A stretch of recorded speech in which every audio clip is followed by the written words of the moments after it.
एक बुलेट और पड़ी है रॉयल एनफील्ड की, वो स्टैंडर्ड। लेकिन उस बाइक ने मुझे परेशान बहुत ज़्यादा किया है। पसंद आई, R15 की भी टेस्ट राइड मैंने ली थी, लेकिन वो मुझे पर्सनली इतनी पसंद नहीं आई। ये इसका इंजन इतना रिफाइंड है कि 120 को तो कुछ मानेगी नहीं। नमस्कार दोस्तों, स्वागत है आप सबको मेरे YouTube चैनल पर फिर से। तो आ गया हूँ आपके लिए पार्ट 2 की वीडियो लेके, जिसमें मैंने आपको कहा था कि आपको ओनर से मिलाऊंगा। तो हमारे सामने सनवीर भैया हैं। तो कैसे हैं भैया आप?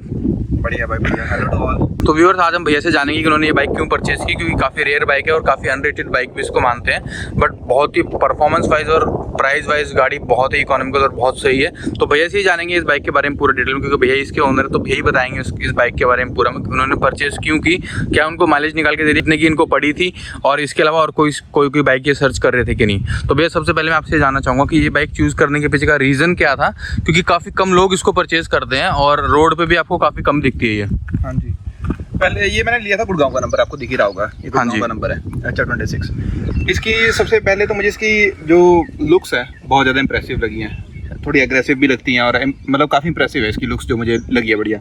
और दूसरी बात ये कि एक तो क्योंकि सुजुकी का इंजन है तो काफ़ी रिफाइंड है, आपको इंजन के लिए कोई प्रॉब्लम नहीं होगी, ये मैं कह सकता हूँ आपको। और दूसरा ये कि सेम जब इसके सेगमेंट में गाड़ियाँ आती हैं, मुझे 1,93,000 की पड़ी थी उस टाइम पे, जिस टाइम मैंने ये ली है। और उस टाइम पे आपको जब आप इसको चलाते हो, आप जो जिन्होंने भी ये चेक की होगी, इसकी पावर लगभग 26 के आसपास है, तो इसमें आपको पावर की कमी महसूस नहीं होगी। हाँ, लगभग 26 PS की आपको पावर मिलती है इसमें। हाँ जी, हाँ जी। तो आपको पावर की कमी महसूस नहीं होगी। आप 2 बंदे बैठा लो, 3 बंदे तो नहीं बैठ सकते फिर भी, लेकिन अगर 2 बंदे भी आराम से चल रहे हो, काफ़ी चलते रहो, और दिक्कत नहीं होगी आपको। लेकिन हाँ, ये बात है कि मेरे हिसाब से, मेरा ओपिनियन है कि आपको 50-60 किलोमीटर चलानी है, 70 किलोमीटर चलाना है, तो इट्स वेल एंड गुड, बहुत अच्छी बाइक है। लेकिन अगर आपको काफ़ी लंबा डिस्टेंस पे जाना है, सपोज 100-150 जाना है, 200 किलोमीटर जाना है, तो इसमें क्या है कि एक तो इसका सिटिंग पोस्चर, चाबी देना जरा 1 मिनट के लिए, जो इसका सिटिंग पोस्चर है, इसमें आपको थोड़ा लीन होना पड़ता है बाइक पे, ये ऐसे, और आपको बाइक पे के ऊपर थोड़ा ये पोस्चर आता है आपका बाइक के ऊपर। जब आपका ये पोस्चर आता है तो आप थोड़े लीन होते हो। इसमें क्या होता है कि आपके ना कमर में पेन होने लग जाता है अगर आप इसको 100 किलोमीटर के ऊपर जाते हो। मेरे हिसाब से 50-60 किलोमीटर अगर आपको आपका डिस्टेंस है जो आपको ट्रैवल करना है, तो it is like a good bike. हाँ, वो तो है भैया। ये स्पोर्ट्स बाइक जिसमें भी क्लिप ऑन हैंडल है, सब में लगभग यही दिक्कत है कि लगभग 50-60 किलोमीटर तक आप अच्छे चला सकते हैं। उसके बाद अगर आप ज़्यादा चलाएंगे ना तो कमर में दर्द होता है। ये मेरा भी एक्सपीरियंस है खुद ना। मैं आपको बताता हूँ, जितना R15 भी मैंने देखी थी, R15 तो कुछ ज़्यादा ही लीन होना पड़ता है उसके ऊपर। R15 तो कुछ ऐसी बाइक है कि मैं ये बुराई नहीं कर रहा, बाइक की बुराई अच्छी लगी होगी, अपना अपना ओपिनियन है सबका, लेकिन उसमें कुछ ज़्यादा ही लीन होना पड़ता है, और उसमें ना मुझे पावर की कमी महसूस हुई है उसमें। हाँ, और सबसे बड़ी बात दोस्तों, ये 250 सीसी है, तो ऑब्वियसली बात है भैया, 100 सीसी का फ़र्क है, तो पावर तो महसूस होएगी आपको कमी। अगर आप 250 सीसी चलाओगे, 150 चलाओगे, तो उसमें फ़र्क आपको ऑब्वियसली लगेगा ही। मुझे इसका क्या प्राइस था उस टाइम पे, कितने? अभी ऑन रोड प्राइस गाइस इस बाइक का मैं आपको बताना चाहूँगा, लगभग 2,15,000 से 2,20,000 के बीच में ये बाइक मिलती है। 2,15-2,20 के आसपास आपको ऑन रोड मिल जाएगी न्यू दिल्ली में। और वहीं पे अगर R15 की बात करें तो वो 2,12,000 रुपये की आपको ऑन रोड मिलती है। तो लगभग ये बाइक अगर देखें तो R15 से 8,000 रुपये महंगी है, लेकिन आप ये भी देखो कि 8,000 रुपये में आपको लगभग 100 सीसी इंजन भी एक्स्ट्रा मिल रहा है। लगभग 100 सीसी में एक बाइक बन जाती है भैया। भाई, अगर आप सही में, अगर आपको बाइक की जानकारी है ना, अगर आप सच में देखते हो कि बाइक आपको क्या फीचर्स दे रही है और आपके टेक्निकल स्पेसिफिकेशंस क्या हैं, अगर जिस बंदे को नॉलेज है, वो मैं इतना बता सकता हूँ कि 100 में से 90 बंदे इस बाइक के लिए जाएंगे R15 के कंपैरिजन में। बिल्कुल भैया, ठीक है ना। ये बाइक आपको, एक तो सुजुकी का इंजन है भाई, बहुत रिफाइंड है, आपको कोई दिक्कत नहीं आएगी इस तरह की। हाँ, थोड़ा सा ये है कि बिकॉज ये बाइक का वो थोड़ी महंगी पड़ती है इसकी सर्विस, जो मुझे 2,000 रुपये पड़ती है। ओके, 2,000 रुपये की सर्विस इस बाइक की? हाँ, 2,000-2,100 रुपये पड़ जाती है मुझे। अच्छा, तो ये तो थोड़ी सी महंगी है, सर्विस इसकी लगभग 2,000 के आसपास है।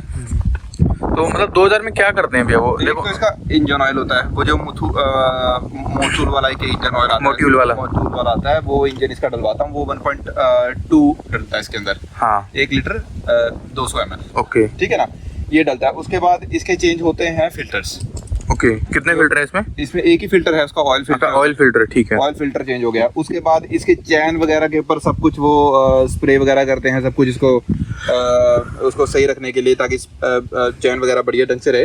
ओके। और क्या बोलते हैं इसकी, और तो मुझे पता नहीं यार, लास्ट टाइम मैंने इसका वो भी चेंज करवाया था, क्या कहते हैं यार इसको, 8,000 किलोमीटर चल पड़ी है ये, वो नहीं होता इसका, क्या कहते हैं यार, स्पार्क प्लग। स्पार्क प्लग, वो भी चेंज करवाया था, और इसका एयर फिल्टर होता है वो भी चेंज करवाया था। अच्छा, तो गाइस ये चीज़ें देखो लगभग 2000 रुपये की मैंने सर्विस बताई है। तो एक चीज़ ध्यान में देने वाली है, जो नॉर्मल बाइक भी है लगभग उसकी भी 700-800 रुपये में तो सर्विस होती है, क्योंकि इसमें डलता है फुली सिंथेटिक ऑयल डलाते हैं। फुल सिंथेटिक ऑयल लगभग आप लगा लो कि लगभग 1200-1000 रुपये के आसपास तो तेल ही हो गया। 1000 नहीं तो प्राइस एग्जैक्टली तो मुझे नहीं पता, बट अराउंड लगभग 500-600 रुपये लीटर तो होगा, नहीं ज़्यादा है। तो मोटा मोटा आप मान लो कि 1000 रुपये का तेल हो गया, उसके बाद 100 रुपये के आसपास फिल्टर होगा इसका, और एयर फिल्टर भी पड़ते हैं, लेबर चार्ज भी पड़ते हैं उनके। हाँ, लगभग 300 रुपये के आसपास। मेरे को तो 300 रुपये लेबर चार्ज पड़ता है, बाकी भैया का पता नहीं कितना है। तो मेरा 300 रुपये लेबर चार्ज है, और वो भी सिटी में मैटर करता है, किसी सिटी में कितने। तो मेरी जो सर्विस है वो तो काफ़ी कम में हो जाती है, वो मैं बताऊंगा आपको अगली वीडियो में जब कंपैरिजन करेंगे तो कितने की सर्विस कॉस्ट पड़ती है। तो 2000 रुपये थोड़ी सी महंगी है। और कितना टर्नओवर पे होती है इसकी सर्विस भैया? ये यार मतलब 3000 किलोमीटर पे बोला उन्होंने। अच्छा, 3000। बाकी ओनर मैनुअल्स में मे भी ज़्यादा होगा, क्योंकि वो मैंने पढ़ी नहीं है मैनुअल, या जितना मेरे को बताया गया था उसके हिसाब से हाँ। मैं 3000 पे करवा लेता हूँ। ओके, तो गाइज ओनर्स मैनुअल के रिगार्डिंग ना मैं ऊपर डाल दूंगा कि कितने किलोमीटर पे आपको कराने हैं। यार मैंने इसका देखा था कि हाँ भगाई भी है मैंने बाइक, ये 1-2 बार ही भगाई है, मेरे को भगाने का वैसे इतना शौक नहीं है। 125-130 तक मैं इसको लेके गया हूँ। ओके, बाकी मैक्सिमम लगभग 150 तक, इसको 150 तक चली जाती हाँ है। 150 तक ये इजीली चली जाती है। ये इसका इंजन इतना रिफाइंड है कि 120 को तो ये कुछ मानेगी नहीं। हाँ, 120 को तो वो भी नहीं मानती भैया, 100-120 को कुछ नहीं मानती। तो ये तो फिर बहुत ऊपर है उससे। भाई मैं ये कहता हूँ फॉर द सेफ्टी पर्पस इतना आपको बाइक पे नहीं जाना चाहिए। अगर if you are riding a bike just go with 70 और 80। अगर हाईवे पे भी आ जा रही है, ये सेफ्टी के लिए है। और बाइक पे आपको पता है ये सेफ्टी थोड़ी सी कम होती है कंपेयर टू 4 व्हीलर, तो इतना ज़्यादा नहीं स्पीड में जाना चाहिए। एग्जैक्टली। और भैया माइलेज वगैरह क्या निकाल रही है ये अगर ऑन रोड मैं इसकी हाईवे पे देखता हूँ तो हाईवे पे मुझे 30-35 ये दे देती है। हालांकि कंपनी इसकी 30 क्लेम करती है, लेकिन मेरे को लगता है कि 30-35 मुझे दे देती है हाईवे पे। ओके, तो 30-35 का माइलेज दे देती है, बट 250 सीसी भी है, सबसे बड़ी बात है। 200-250 सीसी लगभग इतना ही माइलेज देती है। बाकी आपका जो चलाने का तरीका होता है वो कैसा रहता है हाईवे पे, किस स्पीड पे आप? मैं इसको अगर हाईवे पे देखो, हाईवे पे यहाँ से चंडीगढ़ ज़्यादा मेरा होता है। अब कई बार चंडीगढ़ ही आना जाना मेरा होता है, तो चंडीगढ़ भी अगर मैं जाता हूँ तो इसको ज़्यादा से ज़्यादा मैं 70, 75, 80 बस ये स्पीड में रखता हूँ मैं इसको। ओके, तो नॉर्मल मतलब 80, 70, 75, 80 स्पीड में रखता हूँ मैं इसको। 80 तक चलाते हैं तो उसमें आपको लगभग ये माइलेज दे देती है 30 से 35 का। ठीक है भैया, 250 सीसी के हिसाब से 35 का माइलेज देती है। आजकल नॉर्मल बाइक ही देती हैं 50-60 का। तो उस हिसाब से अगर आप 250 सीसी बाइक मेंटेन करें, वो भी स्पोर्ट्स बाइक 26 हॉर्स पावर के साथ, तो बहुत बढ़िया बात है। ये एक और बात कहना चाहूँगा, जो भी बंदे सोच रहे हों अगर बाइक लेने के लिए ना, जिनको R15 प्लान कर रहे हो कि R15 लेना है, तो एक बार कंसिडर करके देखना। एक बार इसकी टेस्ट राइड लेके देखना, और इसके बाद एक बार इसके फीचर्स देखना कि ये कंपनी क्या फीचर्स देती है, ये इसके इंजन वगैरह और भी बहुत सारी स्पेसिफिकेशंस है, सारी चेक करना। मुझे लगता है कि हाँ बहुत सारे लोग इसके लिए जाएंगे। मेरे को नहीं पता कि हाँ लोग शायद इनका प्रमोशन इतना नहीं कर पाए, ये कंपनी इस गाड़ी का इतना प्रमोशन नहीं कर पाई है, इसलिए ज़्यादा, बिकॉज R15 का शायद प्रमोशन ज़्यादा हुआ है, इसलिए वो ज़्यादा बिक गया, मार्केटिंग उसकी ज़्यादा हुई है। लेकिन मुझे समझ नहीं आया, लेकिन ये गाड़ी बहुत ज़्यादा बढ़िया लगती है मुझे R15। अच्छा, बट एक चीज़ और है भैया, मतलब जो पर्सनली मुझे फील होती है, मे भी शायद औरों को भी होती हो, जो R15 का लुक्स है ना वो थोड़ा ज़्यादा एग्रेसिव है और अच्छा लगता है as compare to this bike. क्योंकि ये बाइक में ना मेरे को देखो जो पर्सनली कमी लगी, मेरे को वो लगी वाइजर की, विंडशील्ड की इसमें। हाँ, ये इसका विंडशील्ड कह लो या वाइजर कह लो, बहुत ही छोटा है। ठीक है, इसी वजह से मैंने अपने बाइक में भी एक्सटेंडेड करके बड़ा वाइजर लगवाया हुआ है। तो R15 का जो वाइजर है ना बहुत थोड़ा बड़ा है, तो सामने से अगर इसको देखते हैं ना तो मतलब उतनी हैवी लगती नहीं है। हाँ, एज कम्पेयर टू R15। लेकिन मैं एक बात बताता हूँ, देखो अगर ये है कि एक आधी चीज़ आपको कहीं ना कहीं मिलेगी ऊपर नीचे, ठीक है ना, लेकिन मैं आपकी यहाँ बात कर रहा हूँ इंजन की स्पेसिफिकेशंस की, जितनी ये पावर देती है, जितना इसका टॉर्क देती है और कितना इसका पिकअप है, इन सब चीज़ों की मैं बात कर रहा हूँ। और मेरे को लगता है कि ये सारी चीज़ें ज़्यादा मायने रखती हैं एक विंडशील्ड से। एग्जैक्टली, बिल्कुल भैया। देखो जिसको चलाने के लिए परफॉर्मेंस ओरिएंटेड बाइक चाहिए ना, तो उसके लिए इसकी बात कर रहे हो तो अगर आप बाहर भी जाओगे ना, विंडशील्ड बड़ी लगवा लो यार, कोई दिक्कत नहीं है। हाँ, ये रिकमेंड नहीं कर रहा कि आप यही लो, लेकिन एक बार देखना इसको कंसिडर करके। बिल्कुल। तो ये चीज़ जो भैया ने कही ना, बिल्कुल जेन्युइन बातें कही हैं। ये चीज़ मुझे भी पर्सनली फील हुई है, क्योंकि मैं खुद इस बाइक को चला रहा हूँ। मैं 250 सीसी तो नहीं चला रहा हूँ, 150 चला रहा हूँ, लेकिन फिर भी मतलब मुझे उसमें जो कंफर्ट मिलता है ना, लाइक गाइस बहुत नेक्स्ट लेवल मिलता है। तो मैं समझ सकता हूँ भैया की कंडीशन। ये 100 सीसी ऊपर चला रहे हैं, जैसे थोड़ी रेयर बाइक है, बहुत कम लोग लेते हैं। तो जब आप लेने जा रहे थे, किसी ने सजेशन नहीं दिया कि भाई सुजुकी क्यों ले रहा है, रोड पे दिखती नहीं है? पता क्या है, मैं एक्चुअली गया था बुलेट के शोरूम में। ओके, क्लासिक सिग्नल्स नहीं आती है, हाँ जी, वो देखने गया था। एक्चुअली मेरे पास एक बुलेट और पड़ी है रॉयल एनफील्ड की, वो स्टैंडर्ड, लेकिन उस बाइक ने मुझे परेशान बहुत ज़्यादा किया है। तो जो एक बार कंपनी आपको ये कोई ब्रांड परेशान कर देना, दोबारा उसके ऊपर मन बनाना बहुत मुश्किल हो जाता है। बिल्कुल भैया। ठीक है ना, क्योंकि फिर मेरे को लगा कि यार अब गया था मैं, हालांकि मन मेरा उस पे ही था, सिग्नल्स पे। सिग्नल्स वो हो गई आउट ऑफ स्टॉक। ओके। अब आउट ऑफ स्टॉक वो कह रहे हैं कि भाई महीने 1.5 महीने में आएगी अब तो बाइक, लेकिन इतना ही मैंने जाते जाते चलो ये देख ली। ओके। ठीक है, ऑनलाइन जैसे कि हर एक बंदा जब कहीं ना कहीं कोई चीज़ परचेज करता है तो ऑनलाइन रिव्यूज़ देखता है, यूट्यूब वीडियोस देखता है, बहुत सारी चीज़ें देखता है। तो इस चीज़ में मैंने ये देखी थी बाइक, और मैं इसकी टेस्ट राइड लेके आया था। अच्छा। वहाँ पे मुझे ये पसंद आई। R15 की भी टेस्ट राइड मैंने ली थी, लेकिन वो मुझे पर्सनली इतनी पसंद नहीं आई। इस पर लीन बहुत ज़्यादा होना पड़ता है और वो बात मुझे नहीं लगी उसमें। ओके। तो दोस्तों देखो, दो रीज़न है। जैसे भैया ने बताया कि अगर आपको लीन थोड़ा कम होना है और आपको परफॉर्मेंस चाहिए तो आप इस बाइक को कंसिडर जरूर कीजिएगा। एक बार चला के देखो यार, टेस्ट ड्राइव लेने में कोई बुराई नहीं है। प्लस दूसरी चीज़ ये है कि आप R15 को लेना चाह रहे हो तो उसको भी एक बार चला के देखो, दोनों को कंपेयर करो साइड बाय साइड। 8,000 रुपये का फ़र्क ज़रूर, ठीक है 8,000 रुपये महंगी है, लेकिन आपको 100 सीसी इंजन ज़्यादा मिल रहा है। 100 सीसी में समझ लो भैया, 100 सीसी में एक दूसरी बाइक आ जाती है, तो 8,000 रुपये में आपको 2 बाइक मिल रही है यहाँ पे। एक तरीके से वो कंसिडर कर सकते हो आप। पावर अच्छी जनरेट है, पावर अच्छा देता है, पावर जनरेट कर रहे हो। तो भैया 10 में से कितने नंबर आप इस गाड़ी को देना चाहोगे परफॉर्मेंस में? परफॉर्मेंस में यार, अगर सिर्फ इसके इंजन को मैं देखूं, अगर मैं सिर्फ इसके इंजन को देखता हूं तो मैं इसको आउट ऑफ 10 8.5 दूंगा। और लुक्स को? लुक्स को तो यार, लुक्स को मैं हाँ कहीं ना कहीं हल्का फुल्का, इतना एग्रेसिव नहीं है। अगर मैं इसको एज अ स्पोर्ट्स बाइक देखूं तो मैं इसको एज अ लुक 7 देता हूँ। ओके। तो दोस्तों आप भी कमेंट करके बताइए कि आप इंजन में आपके हिसाब से आप इस गाड़ी को कितने मार्क्स दोगे और लुक्स के हिसाब से कितने मार्क्स दोगे। तो भैया आपको 1,93,000 की बाइक पड़ी थी। पड़ी थी 193। ठीक है। कहीं ना कहीं मुझे आज अच्छा लगता है यार, जो है शोरूम में जाता हूँ तो पूछ लेता हूँ कि यहाँ कितने की है ये बाइक। 30,000 महंगी होगी लगभग। मेरे को अभी जो रिसेंटली मैं चंडीगढ़ गया था तो वो मुझे बता रहे थे 215 की बता रहे थे वो मुझे। हाँ, तो लगभग वही 15 और 8 लगभग 23-24 में 25 से 30,000 में एक्सपेंसिव होगी। अच्छा, एक डाउट और है भैया मेरा और व्यूअर्स का, KTM RC 200 सेम सेगमेंट की बाइक है, लगभग सेम ही प्राइस में आ जाती है 2 लाख के आसपास। वो कंसिडर नहीं किया आपने? वो देखी नहीं? KTM ना मेरे को, मैं आपको बताता हूँ, मुझे ज़्यादा एग्रेसिव लुक्स पसंद नहीं है, टू बी ऑनेस्ट। ओके, मतलब नॉर्मल सिंपल बहुत ज़्यादा एग्रेसिव लुक्स, हालांकि हल्की फुल्की हो तो ठीक है, ये भी एग्रेसिव है, इतनी एग्रेसिव नहीं है जैसे कि जितना KTM हो गई या फिर जितना आप R15 बोलते हो, उतना एग्रेसिव नहीं है। एग्रेशन के से मेरा मतलब है कि जिस पे ज़्यादा लीन होना पड़े। ओके। क्योंकि आपको पता ही है कि KTM पे लीन आपको ज़्यादा होना पड़ता है। बिल्कुल। ठीक है ना, इतना लीन होना पड़ता है। आप यह देखो, ये मेरी पोजीशन है इसके ऊपर, ये पोजीशन है मेरी, ठीक है। अब देखो, कोई इतना ज़्यादा इसके ऊपर मुझे लीन नहीं होना पड़ रहा। हालांकि अगर अब मैं चलाऊंगा भी तो बंदों को लगेगा यहाँ स्पोर्ट्स बाइक है, ठीक है, लेकिन इसके ऊपर मुझे इतना लीन होना नहीं पड़ रहा है। बिल्कुल कंफर्टेबली 50-60 किलोमीटर चला लेता हूँ, लेकिन मेरे को ये फील होता है कि अगर 50-60 किलोमीटर KTM चलाओगे या फिर R15 चलाओगे ना, तो कहीं ना कहीं आपकी कमर ज़्यादा दुखेगी उसमें। बिल्कुल भैया, ये बात तो है, ये बात मैंने भी फील की है। बट मुझे ना एक चीज़ पर्सनली मतलब अच्छी लगी, इस बाइक के जो हैंडल है वो काफ़ी चौड़े हैं और काफ़ी मतलब ब्रॉड लगते हैं। बाइक की लुक काफ़ी अच्छी लगती है सामने से। ये तो है यार, लेकिन वो देखो अपना मेंटेनेंस पे है। मैं इस कभी भी, मेरे को ये 2019 में ली थी मैंने। ओके।